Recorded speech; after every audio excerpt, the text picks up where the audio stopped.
नमस्कार। आज आपको ऐसी खबर से रूबरू कराने जा रहे हैं जो अंदर से आपको झकझोर के रख देगी। जी हाँ, भाई बहन के रिश्ते को तार तार करने वाली खबर ही हमारे सामने आई है और उसको आपके सामने प्रसारित हम करने जा रहे हैं। तो अंत तक जरूर बने रहिएगा हमारे साथ और इस खबर को पूरी देखिएगा, क्योंकि हम उस संस्कृति में रहते हैं जहाँ बहन बेटियों को हम सबसे ऊपर रखते हैं, उन्हें सबसे पहले सम्मान हम देते हैं। और ऐसी ही संस्कृति में अगर एक बहन के साथ अत्याचार हो रहा है तो वो एक सोचनीय विषय है। दिव्य प्रभा जी, नमस्ते सर। किस तरह का घटनाक्रम आपके साथ हुआ? आपके घर में कितने सदस्य हैं और आपके छोटा भाई आपको मारता क्यों है? सर, मेरा नाम देवप्रभा जोशी है। मैं अभिनेत्री हूँ और एकलिंगपुरा की निवासी हूँ। हम घर में 3 सदस्य रहते हैं, मेरी माताजी, मैं और मेरा छोटा भाई जो कि मुझसे 2 साल छोटा है, भुवनेश जोशी। तो सर, पिछले कई महीनों से भुवनेश जोशी मुझे शारीरिक और मानसिक रूप से प्रताड़ित कर रहा है। उसका इस प्रताड़ना के पीछे कारण ये है कि मेरी मदर को पेंशन मिलती है जी, और घर मदर के नाम है, तो वो चाहता है कि या तो मैं वहाँ से निकल जाऊँ या फिर वो मुझे मार दे। उसने कई महीनों पहले जब पापा बीमार थे तब पापा को भी बहुत प्रताड़ित किया, पापा को मारता था। और जब पापा की डेथ पापा को भी मारता? जी। और जब पापा की डेथ हो गई तो उसके बाद में अब उसको एक ऐसी साइकेट्रिक प्रॉब्लम है कि उसका अग्रेशन उस पर हावी होता है, तो सनकी हो जाता है और उसको ये लगता है कि मैं सर्वे सर्वा हूँ और मेरे हिसाब से सब कुछ चलना चाहिए। पूरा उदयपुर जानता है सर कि मैं कितनी पुराने समय से अभिनय के क्षेत्र में हूँ, लेखन के क्षेत्र में हूँ। अब आज वो मेरे को मानसिक और शारीरिक प्रताड़ित करके और मेरा सब काम रुकवा चुका है। मैं कुछ काम नहीं कर पा रही हूँ, कुछ भी। उसने मुझे इतना कॉन्फिडेंस सब मेरा चला गया है। उसका मकसद सिर्फ यही है कि पैसा पूरा मेरा रहेगा, मेरे हिसाब से चलेगा, घर मेरे हिसाब से चलेगा, तू क्या करेगी, कहाँ जाएगी, किससे मिलेगी, सब मेरे हिसाब से करेगी।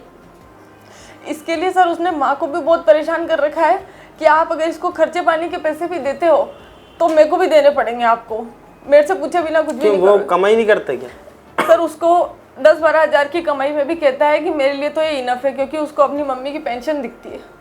तो उसको ऐसा है कि मुझे अपनी मम्मी की पेंशन है और ये पैसा है, ये मेरे लिए इनफ है। पर उसको ये मेरा कोई हक नहीं बनता है। उसका ये कहना है कि मेरा कोई हक नहीं बनता उस पर, और मम्मी नहीं देगी तुझे खर्चा पानी और काम धंधे मेरे हिसाब से करेगी। अब अगर मैं किसी से मिलती हूँ, मदद मांगती हूँ, तो सबके साथ मेरा नाम जोड़ के मेरे चरित्र को बदनाम करता है सर। अच्छा। कि अगर कोई तेरा साथ दे रहा है तो उससे तेरा संबंध है, इसीलिए वो तेरा साथ दे रहा है। और सबको फ़ोन कर करके धमकी देता है कि अभी के अभी इसका साथ छोड़ दो, नहीं तो तुम्हारा जीना हराम कर दूंगा, तुम्हें बदनाम कर दूंगा।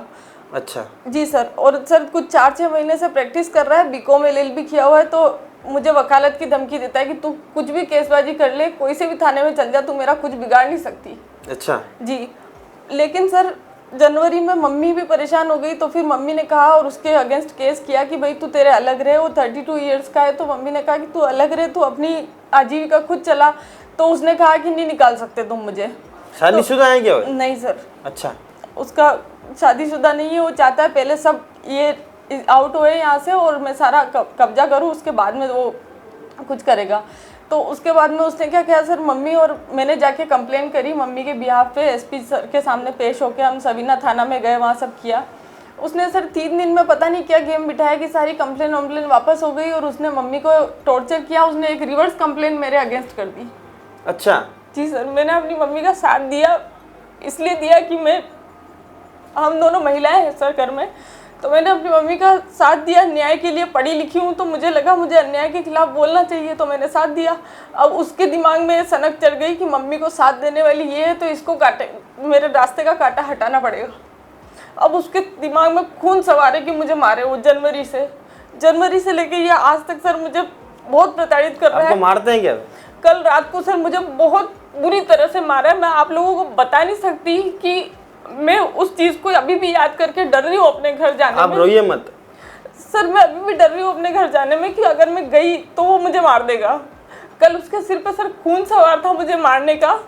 उसने मुझे गला दबाया, ज़मीन पे पटका, मेरे दोनों पैरों से मुझे खींचा, बोला कि मैं आज तेरा सिर फोड़ दूंगा और आज तुझे मारूंगा। मैं अपने फ़ोन से 100 नंबर पे कॉल करने के लिए भागी, तो 100 नंबर पे बिजी आया। उसके बाद में मैंने किसी और वकील साहब को फ़ोन किया मदद के लिए, तो उसने फ़ोन छीन लिया और फिर मुझसे बोलता है तेरे नए नए लोगों को जोड़ती रहती है, तेरे साथ तेरा कैरेक्टर ऐसा है। फ़ोन छीन के साइड में रख दिया कि अब करके बता, किसी से मदद ले, आज तो तुझे यहाँ से निकलने ही नहीं दूंगा, आज तो तुझे ख़त्म करके मानूंगा। मैंने उसको बोला तू मेरा फ़ोन नहीं छीन सकता। मम्मी को बोला मम्मी मेरी जान बचाओ, मम्मी बीच में आई तो उसने मम्मी को धक्का दे के साइड में पटक दिया।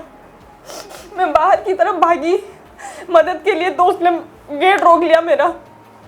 मैंने अपने सेल्फ डिफेंस में लकड़ी पड़ी थी जो उठाई, तो उसने मेरे हाथ से लकड़ी छीन के मेरे यहाँ पे छाती में लकड़ी रख दी कि करके बता, अब तू निकल के तो बता यहाँ से, आज तेरे को ख़त्म ही कर दूंगा मैं।